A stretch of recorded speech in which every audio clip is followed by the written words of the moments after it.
여러분 안녕하세요. 오늘은 교사교육 시리즈 쉬운 8번째 시간으로 하브루타 성경 공부 방법을 여러분에게 소개하려고 합니다.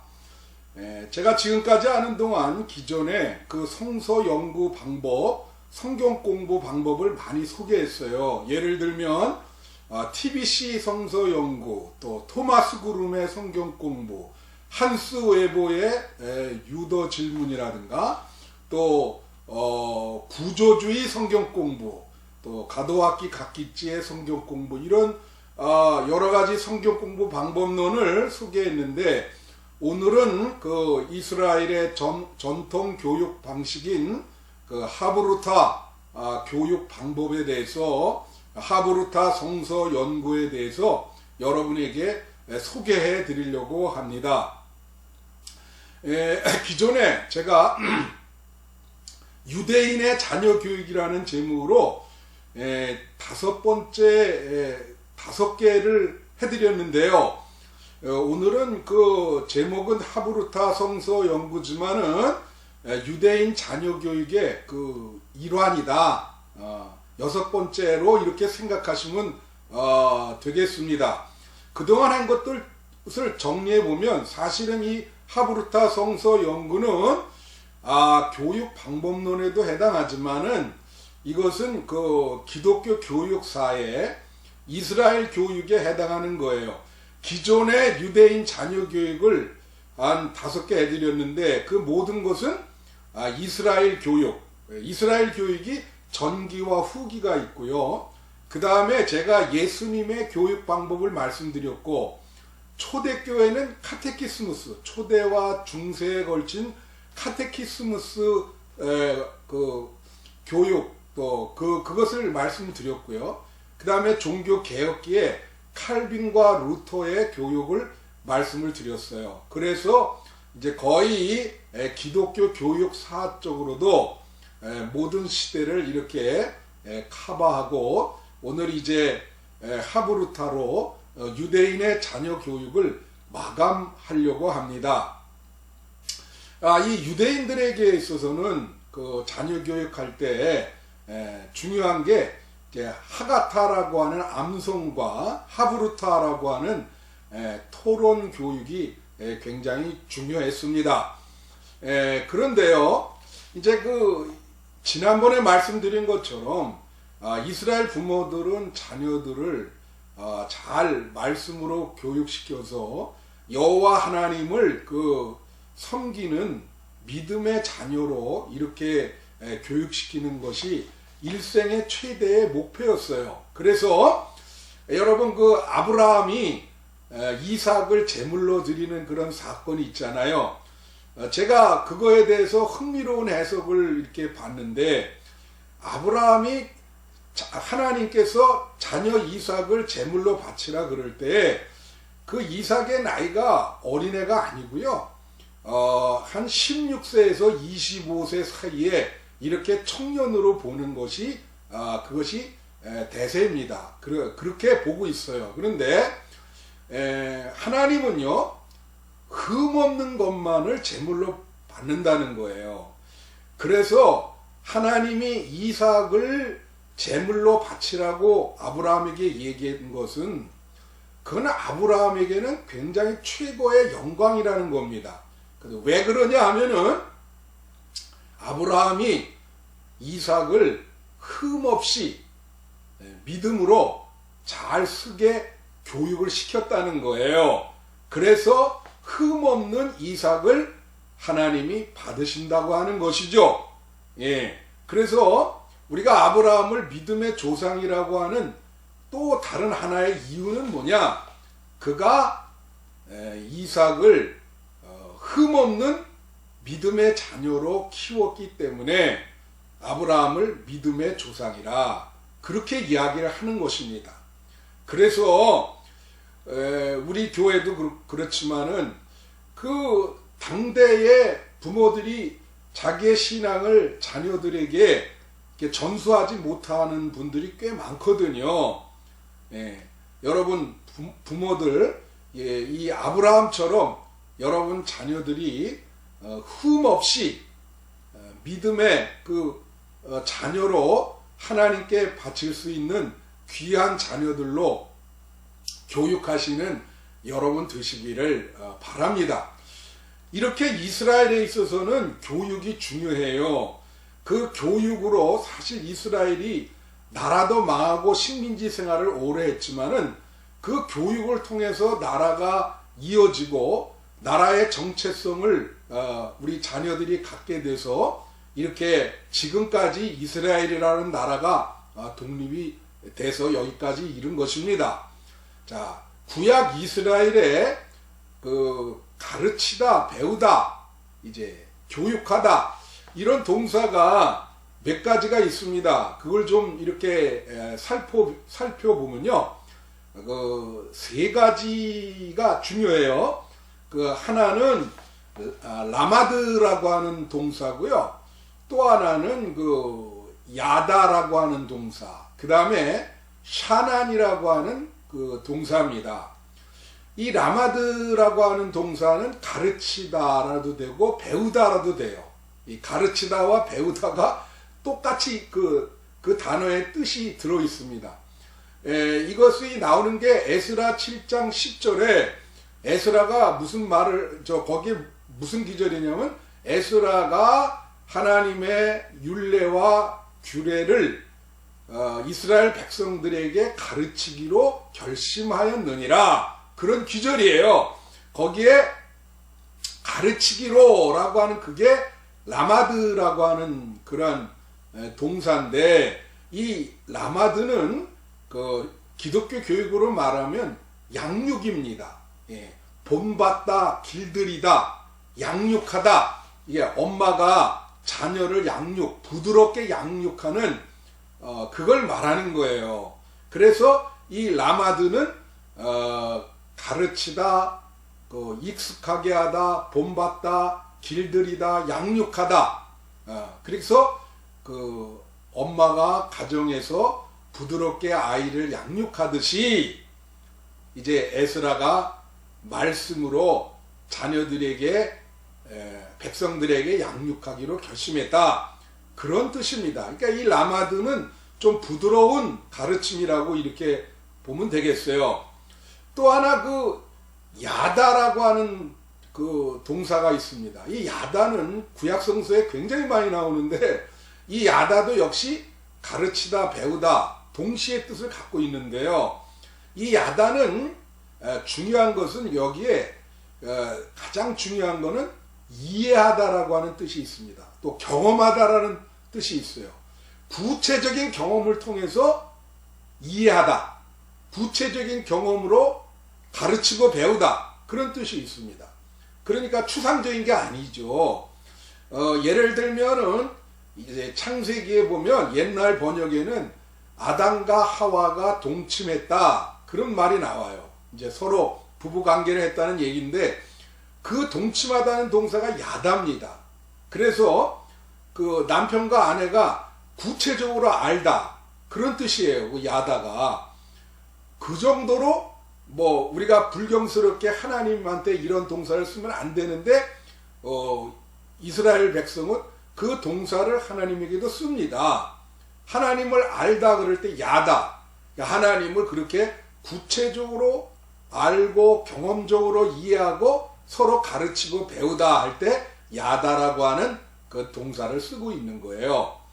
그 다음이 또 이제 샤난이라고 하는 동사인데요. 이 샤난은 신명기 6장 7절에 나옵니다. 여러분 잘 아다시피 신명기 6장 4절부터 9절까지는 쉐마라 그러죠. 이 쉐마에 보면은 이제 이스라엘에 들으라 이렇게 나오면서 7절에 보면 내 자녀에게 부지런히 가르치며, 집에 앉았을 때인지 길거리에 나갈 때든지 누웠을 때인지 일어날 때 말씀을 강론할 것이며 이렇게 나오거든요. 거기에 7절에 내 자녀를 부지런히 가르치다 할 때 그 가르치다가 바로 샤난입니다. 이 샤난은 어떤 뜻을 갖고 있냐면 가슴을 콕콕 찌르다, 그런 걸 갖고 있어요. 그러니까 이 콕콕 찌르듯이 그렇게 아주 엄격하게 가르치고 되풀이해서 연마하다 그런 뜻이 있습니다. 네, 원래 뜻은 뾰족하다라는 뜻도 있어요. 그러니까 말씀을 아주 엄격하게 콕콕콕 찌르면서 되풀이해서 계속 가르치는 것을 샤난이라 그렇게 이야기를 하고 있습니다. 자, 그래서 이제 이스라엘 자녀 교육의 제일 핵심이 되는 게 잠언서 1장 8절이면 어떤 말씀이 나오냐면요. 아들아, 네 아비의 훈계를 따르며 내 어미의 법을 따라가라. 그런 말이 나옵니다.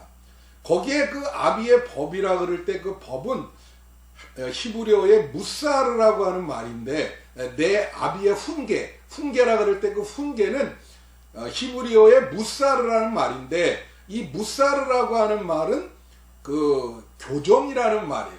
또 징계라는 말도 되고 책망이라는 말도 되고 훈계라는 말도 되는 것입니다. 그래서 결국은 이 훈계라고 하는 거를 가르칠 때는 여기에 해당하는 동사는 샤난이 맞아요. 샤난이 콕콕 찌르면서 이제 훈계하는 것이죠. 그리고 내 어미의 법을 따르라 그럴 때 이 법은요, 히브리어로 토라입니다. 토라는 이제 부모의 양육을, 교육을 얘기하는 것인데, 그러니까 부모의 교훈도 되고요. 그 다음에 이 토라는 부모의 교육도 되고, 또 모세오경, 토라, 율법, 규례, 계명, 그거를 이제 토라라고 이제 그렇게 이야기를 하죠. 그래서 내 어미의 법을 따라가라 그럴 때 어미는 양육하잖아요. 그래서 여기에 교육하는 동사는 라마드, 부드럽게 양육하다, 그게 되겠습니다. 그래서 그 내 어미의 법이 이제 토라인데, 이제 그 토라에 대해서 잠깐 말씀을 드리면, 이 토라는 이제 그 성문화된 율법과 구전으로 된 율법이 있어요. 성문화된 율법은 여러분 잘 아다시피 모세오경, 이 토라, 그 재미나는 이야기를 들었는데, 이스라엘 그 회당에서는 그 토라를 이렇게 가질 때 반드시 손으로 필사한 토라만을 사용하게 돼 있답니다. 근데 그 토라를 필사할 때 거기에 하나님이라고 하는 단어가 나오면 필사를 멈추고 가서 목욕을 하고 옷을 갈아입고 와서 다시 쓰기 시작한대요. 그만큼 몸과 마음이 깨끗한 상태로 그렇게 토라를 필사해야 된다, 그런 겁니다. 근데 이 토라가 이제 성문화된 문자된 율법이 있고, 또 구전으로 된 율법, 구전으로 된 토라가 있다고 하는 것입니다. 그래서 예를 들면 이제 성전을 지으라 라고 하는 것은 성문화된 토라에 나와 있고요. 그 다음에 성전을 어떻게 지으라 하는 구체적인 방법은 구전된 율법, 구전된 토라에 나와 있다는 거예요. 그래서 이 구전된 토라가 오랫동안 형성이 되어 와가지고 사람이 기억이 한계가 있잖아요. 그래서 그 기억에 기억을 더듬어서 또 그거를 해석하는 방법이 32가지나 된다고 합니다. 옛날의 말이죠. 그러니까 얼마나 어려워요. 이제 그래서 BC 6세기에 에스라가 이 구전된 율법, 구전된 토라를 기록을 해야 되겠다, 그렇게 생각을 합니다. 그래 그때부터 기록하기 시작해서 AD 210년에 랍비 유다 하나지라고 하는 사람이 그것을 집대성을 해요. 구전된 율법을. 그게 바로 뭐냐면 미시나라고 하는 겁니다. 미시나. 이제 그거를 문자화로 집대성을 했지요. 그런데 그 미시나는 원론만 이야기하기 때문에 그 일상생활에 적용하기가 상당히 어려웠어요. 그래서 그 미시나를 가지고 또 랍비들이 300~400년 동안 토론과 논쟁을 통해서 그 미시나를 이제 해석하고 여러 가지 주석도 달고 일상생활에 적용하기 위해서 쉽게 이렇게 글을 풀고 그렇게 해서 300년 동안 이어지면서 이제 미시나의 그 해석서가 존재하는데 그게 바로 게마라라고 하는 것입니다. 예.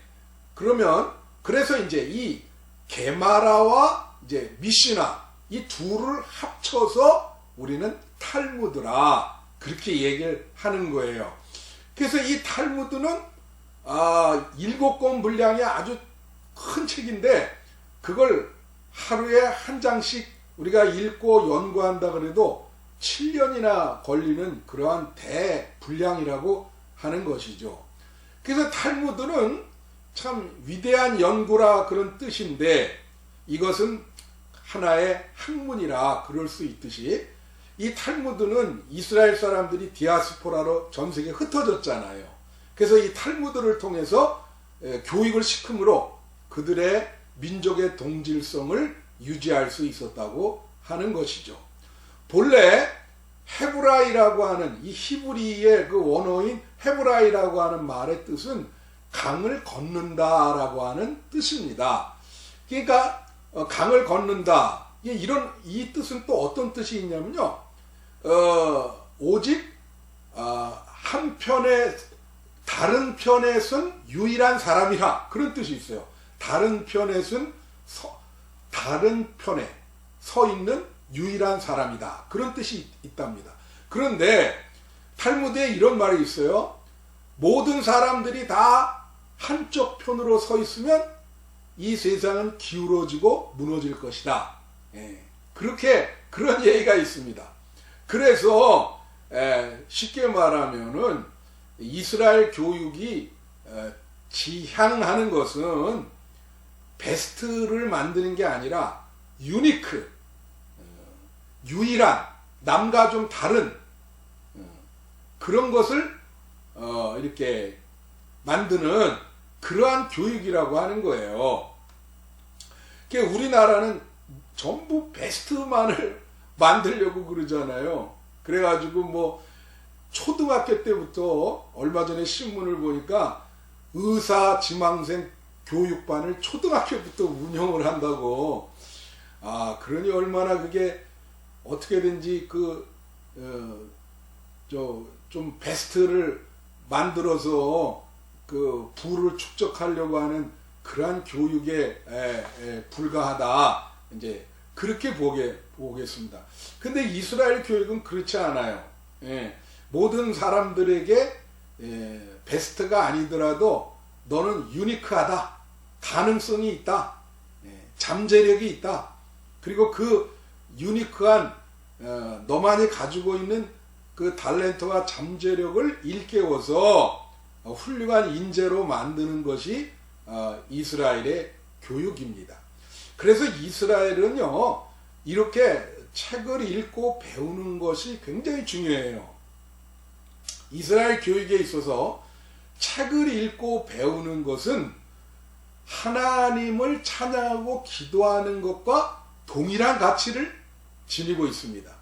그래서 이스라엘 이 종교는 가르치고 배우는 종교예요. 그게 제1가치입니다. 우선순위가 가르치고 배우는 것이 중요하다. 배움의 종교다. 왜 그러냐? 그렇게 된 이유가 있습니다. 여러분, BC 한 700년 전에 바벨론에 의해서 이스라엘이 망하게 되고 예루살렘 성전이 파괴가 돼요. 그때 이스라엘 사람들은 굉장히 충격을 받습니다. 어떻게 하나님이 계시는 성전이 이렇게 파괴가 될 수 있을까? 그래서 의문을 갖게 돼요. 그런데 그때 예레미야와 에스겔 같은 예언자가 나와서 뭐라고 얘기를 하냐면 성전에 제물을 바치는 것보다 하나님의 말씀인 율법을 깨닫고 실천하는 게 중요하다. 그렇게 얘기를 하면서 또 이런 얘기를 한 거예요. 하나님의 성전에 1000가지의 제물을 바치는 것보다 1시간 배우는 것이 더 중요하다. 그렇게 이야기를 하고 있는 것입니다. 1시간 배우는 것이 더 중요하다. 그리고 하나님의 섭리를 배우는 것이 하나님의 섭리에 더 가까이 가는 것이다. 그렇게 이야기를 하고 있습니다. 그래서 결국은 그때부터 이제 바벨론 포로에 가서 회당을 만들거든요. 그래서 이스라엘은 그때부터 성전의 종교에서 회당의 종교로, 배움의 종교로 그렇게 바꾸게 되는 것이죠. 그래서 회당에서 예배도 드리지만 이제는 히브리어와 토라를 배우는 회당에서 배우는 것이 더 중요한 그러한 것이 된 것입니다. 그래가지고 이스라엘은 그 배움의 종교다. 배우는 것이, 책을 읽고 배우는 것이 기도하는 것만큼 중요한 그러한 종교다고 하는 것이죠. 자, 그래서 이제 그렇게 전통적인 교육 방식이 있는데 이제 그 중에 하나가 하브루타라고 하는 거예요. 이제 하브루타는 그 이스라엘 사람들이 그 예시바라고 하는 전통적 교육 기관에서 토라와 탈무드를 배울 때, 가르치고 배울 때 이 하브루타 방식대로 이렇게 가르치고 배우고, 또 안식일날 식탁 하브루타를 통해서 우리 자녀들에게 그 하나님의 말씀을 이제 가르치는 그런 것이죠. 이 하브루타라고 하는 뜻은요, 친구라고 하는 뜻인데, 이 원어는 그 하베르라고 하는 거죠. 이 하베르에서 나오는데, 이 하베르는 친구, 짝입니다. 그래서 친구와 토론과 논쟁을 통해서 진리를 깨닫는 그러한 그 방식. 그러니까 친구가 스승이 되기도 하고 학생이 되기도 하는 그런 방식입니다. 그래서 이제 이 하베르라고 하는 그 원어를 찾아가면 이 하베르의 원어가 하브인데, 이 하브는 은혜와 또 신세라고 하는 그런 뜻을 갖고 있습니다. 그래서 이게 무슨 뜻이냐? 그러니까 친구를 통해서 배움의 신세를 지고요. 그러면 그게 은혜가 돼서 또 그 은혜를 갚아야 되죠. 그럼 내가 또 스승이 돼서 친구에게 또 깨달음을 준다고 하는 것이죠. 그러니까 서로에게 은혜가 되고 신세를 지는 게 하브루트 교육 방법인데, 잠언서 21장 17절에 보면 이런 말이 있습니다. 철이 철을 날카롭게 하듯 사람이 그 친구를 빛나게 한다. 그거예요. 그래서 토론을 통해서 친구들이 둘이 서로 배움을 서로 주고 서로 스승이 되고 서로 학생이 돼서 토론과 논쟁을 통해서 깨달아가는 거, 그것이 이제 하브루타인데, 그 공자 말씀에 그런 말이 있어요. 저는 그걸 이제 그 하브루타를 읽으면서 공자가 그런 말 했습니다. 친구 셋이 길거리를 가는데, 길을 걷는데, 하나의 친구는 지혜롭고 선하고, 그래서 내가 그한테 배울 수 있고, 또 다른 친구는 지혜롭지 못하는데 그걸 통해서 내가 고쳐야 될 부분이 뭔지 그렇게 알 수 있다. 그래서 다 모든 친구가 나의 스승이다. 그렇게 공자님이 이야기를 한 거예요. 그거와 좀 일맥상통하지 않나, 그렇게 생각을 합니다. 자, 그런데요, 그럼 하브루타는 이제 어떤 방식으로 진행이 되느냐? 하브루타의 일반 원리는요, 7가지 과정을 거치게 되어 있습니다. 그게 뭐냐면은 이제 진술, 그 다음에 질문, 대답, 그 다음에 반박, 그 다음에 이제 증거 제시, 그 다음에 갈등, 해결, 그렇게 돼 있어요. 자, 그러면 이제 A라는 친구와 B라는 친구가 하브루트 교육 방법을 합니다. 그러면 우선은 A가 어떤 본문이라든가 어떤 주제, 사건, 그거를 이제 자세히 자기 생각을 진술하게 돼 있어요. 진술해요. 자세히 진술해요. 그거를 이제 테스트몬이라 그래요. 그러면 B가 그걸 듣고 이제 질문을 합니다. 퀘션.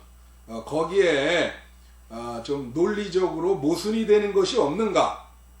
혹은 또 사실에 맞는가? 사실적인 질문, 분석적인 질문, 그런 날카로운 질문을 던지죠. 두루뭉실한 질문을 던지면 안 됩니다. 그러면 그 퀘션 질문에 대해서 리플라이 A가 다시 대답을 하게 돼요. 논리적으로 맞게 대답을 합니다. 그리고 주제에 맞게 잘 이제 자기 이야기를 왜 그렇게 생각하는지를 잘 대답해야 돼요. 그러면 그걸 듣고 또 B가 반박을 합니다. 리버틀이라 그러는데 그 대답한 거에도 이런 모순이 있다. 그러면서 반박을 할 때 여기서부터 중요한 게 있어요. 이 토론하고 논쟁을 할 때는 잘못하면 감정이 상할 수가 있습니다. 그래서 인신공격을 하고 막 그렇게 하면 안 되는 거죠. 그래서 그렇게 안 되게 하는 그런 토론으로 교육을 많이 받고요. 이 감정적이 되지 않기 위해서 이렇게 이성적으로 차분히 이제 반박을 합니다. 그럼 그 반박한 거에 대해서 이 A가 다시 증거를 제시합니다. 에비던스라 그래서 증거를 제시할 때 그 증거는 설득력이 있어야 돼요. 그래서 예를 들면 뭐 통계를 제시한다든가 아니면 설문지 작성한 예를 제시한다든가 뭐 여러 가지 실제로 일리가 있는 증거들을 제시를 해서 자기의 이야기를 증명을 해야 되는 것이죠. 그러면 이제 여섯 번째는 뭐냐면 그 이야기를 듣고 이제 심한 토론을 하게 돼요. 그게 갈등입니다. 컨플릭트. 이 갈등 이제 서로 막 논리적으로 밀당을 하면서 막 이제 하는데 이때도 감정적이 되면 안 됩니다.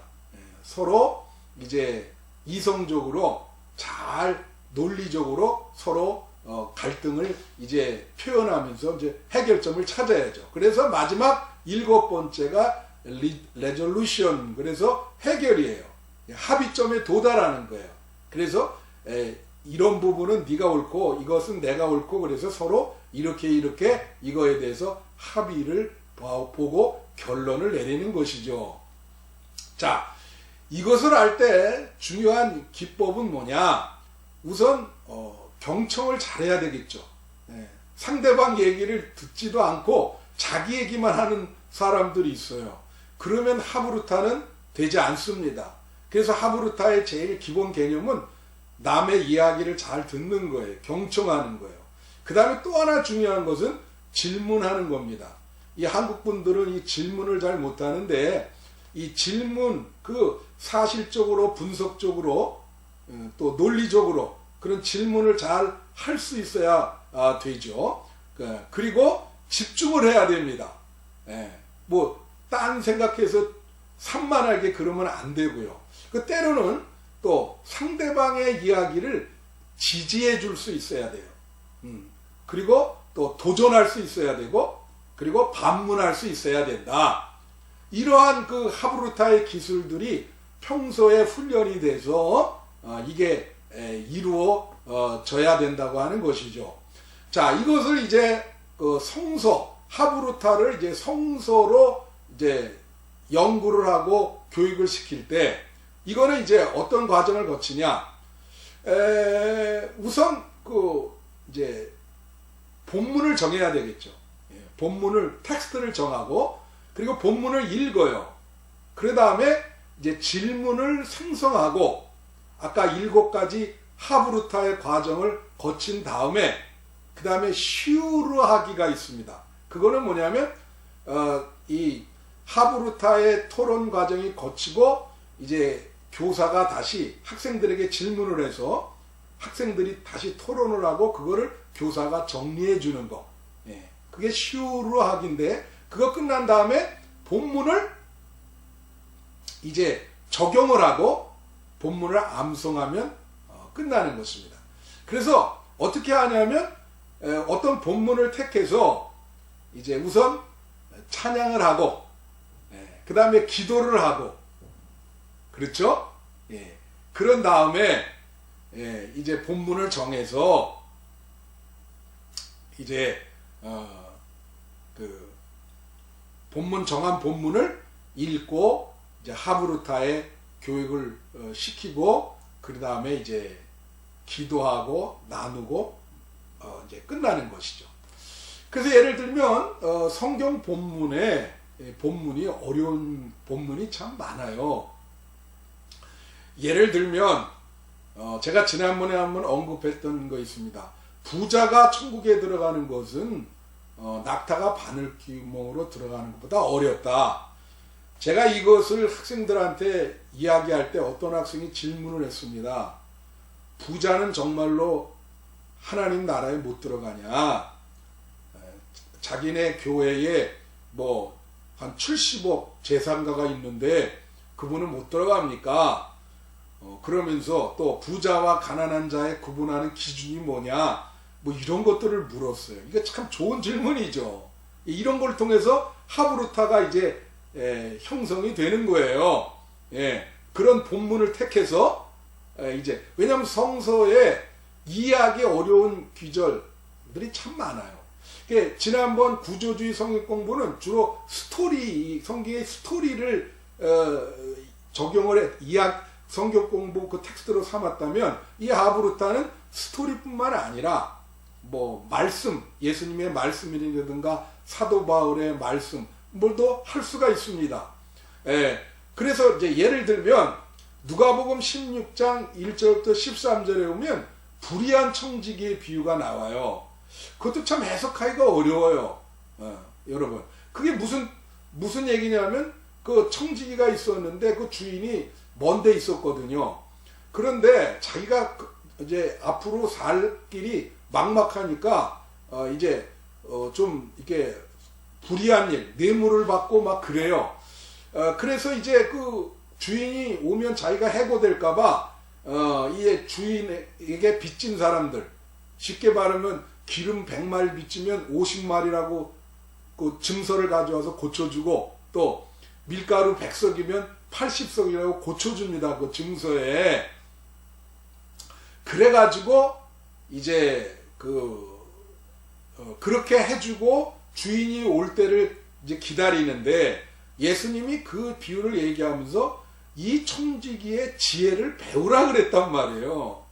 그러면 이게 참 청소년들에게 가르치면서 이건 무슨 뭐 불의를 저지르라는 얘기인가 이제 그런 거죠. 여러분은 어떻게 생각합니까? 이런 거를 이 하브루타 교육 방식으로 이제 본문을 정해서 본문을 읽고 본문을 자세히 이야기하고 그 다음에 질문하고 또 대답하고 반박하고 그리고 또 증거를 제시하면서 그 갈등 속에서 해결을 보는 이렇게 토론하고 논쟁하며 서로 배우는 그러한 하브루타 성경 공부 방식으로 할 수 있다는 것이죠. 자, 저는 이제 이런 서로 이렇게 이런 걸 나누다가 이제 그 하브루타 방식으로 이거를 하나 이제 깨닫는 게 하나 있어요. 그게 뭐냐면 이 비유에 누가복음 16장 1절부터 13절에 나오는 이 비유의 초점이 중요하다는 거예요. 그 초점, 시점, 그거는 뭐냐면 이 청지기는 다가올 미래를 준비했다고 하는 겁니다. 예, 그러니까 삶이 우리 인생이 중요한 게 미래예요. 예? 과거는 이미 흘러갔고 현재는 흘러가고 있고 미래는 성큼성큼 우리에게 다가오고 있습니다. 근데 이 청지기는 미래를 준비했어요. 궁극적인 미래는 천국이죠. 예, 그래서 예수님이 이 불의한 청지기의 지혜를 배우라 그런 거예요. 미래를 준비한다. 그래서 우리 호모 데우스를 쓴 유발 하랄이라는 분이 있는데 그분이 그 책에서 그러잖아요. 역사는 미래의 것이다. 역사는 미래를 위해서 기술하는 것이다. 그런 얘기를 했어요. 그래서 이 하브루타 교육, 그것도 미래를 위해서 잘 교육시키는 겁니다. 이스라엘의 교육도 미래가 중요한 거예요. 그래서 이 창의성은 배움에서 나온다. 이스라엘은 배움의 종교다. 그때 이 하브루타 교육 방법이 중요하다고 하는 것을 여러분에게 말씀드렸습니다. 네, 감사합니다.